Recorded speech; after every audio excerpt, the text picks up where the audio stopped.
Bonjour, bienvenue à tous sur ce deuxième jour du Village Semence avec les éditions France Agricole. J'ai le plaisir d'accueillir Massimo Giudici. Bonjour. Bonjour. Vous êtes maître tailleur, formateur en taille de vigne, co-auteur du best-seller Guide pratique de la taille Guyot que vous avez devant vous. Ouais. Et de l'équivalent sur la taille cordon qui vient de paraître. Nous allons parler vigne et agroécologie aujourd'hui avec Massimo. Exactement, ouais. Première question, vous parlez de l'importance d'avoir des vieilles vignes. Pourquoi est-ce si important ?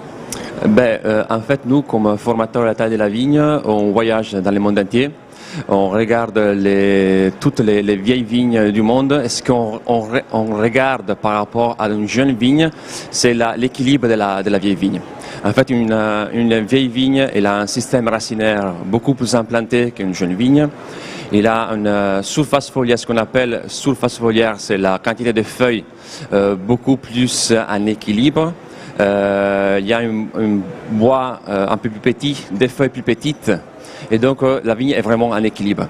C'est très important pour avoir une qualité de raisin finalement, et surtout pour ne pas avoir besoin de beaucoup d'apports en termes d'eau, fertilisants, etc.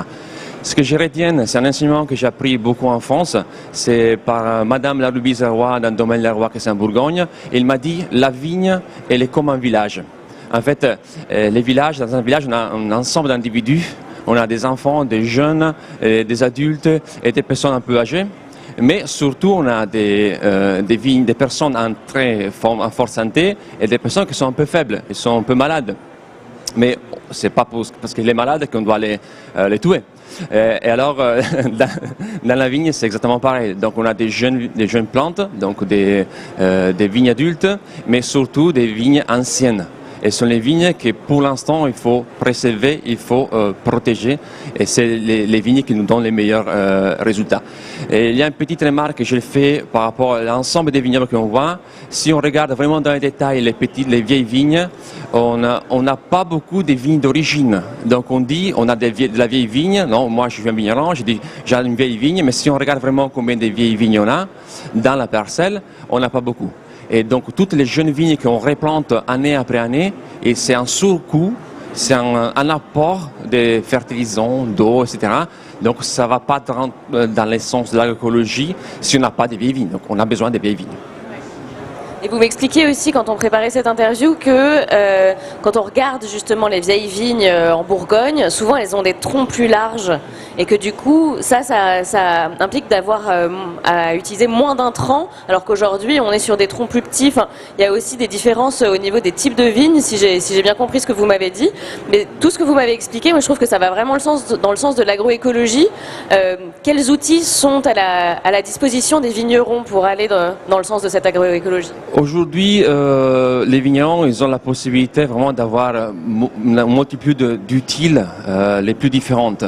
Ce que nous, on pense, c'est que l'outil le plus important, c'est la formation des vignerons.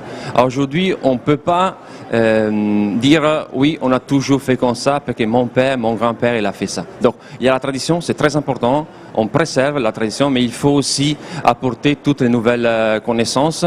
Et donc, c'est plutôt vers une évolution de la façon de tailler, de la façon de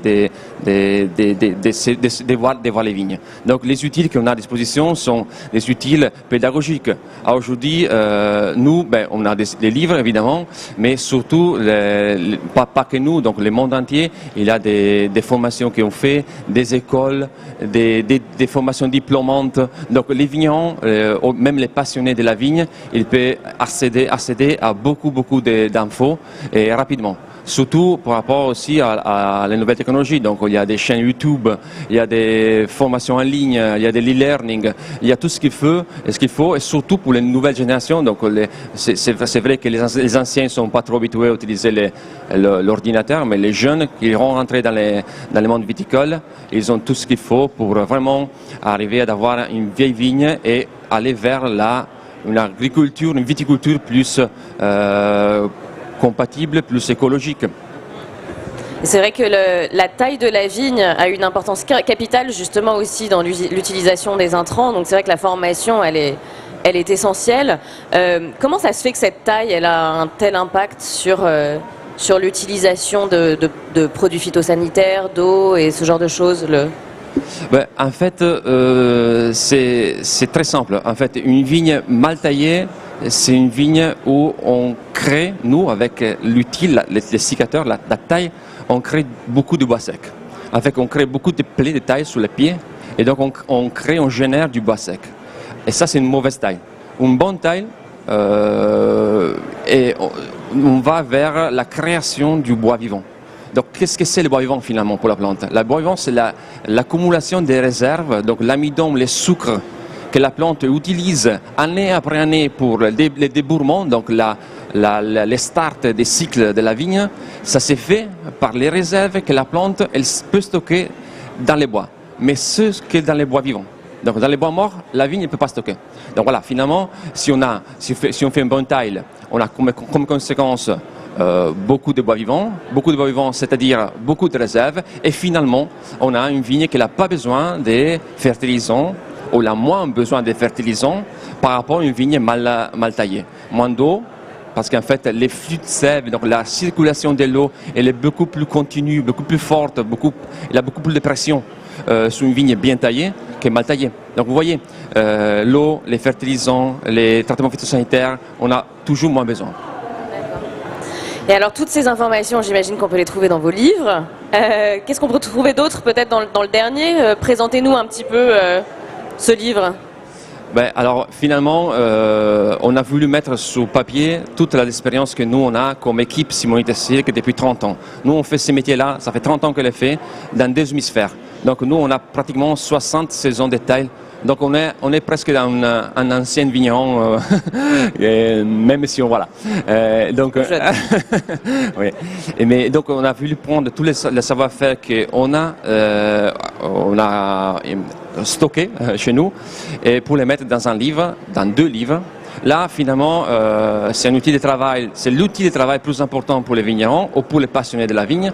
En fait, c'est très simple à lire parce qu'il y a beaucoup d'images. Il y a un parcours. Donc, nous, on accompagne les vignerons de la plantation de la jeune vigne jusqu'à la vigne adulte. Pas à pas, année après année, à la taille, au tranvoi en verre. Donc, on a voulu mettre dedans tout ce qui est, ça peut être utile pour une personne qui veut bien tailler. Merci beaucoup Massimo, vous l'avez compris, pour tout savoir de la taille cordon, la taille guyot et de comment faire de la vigne en agroécologie, vous pouvez lire ces 2 livres.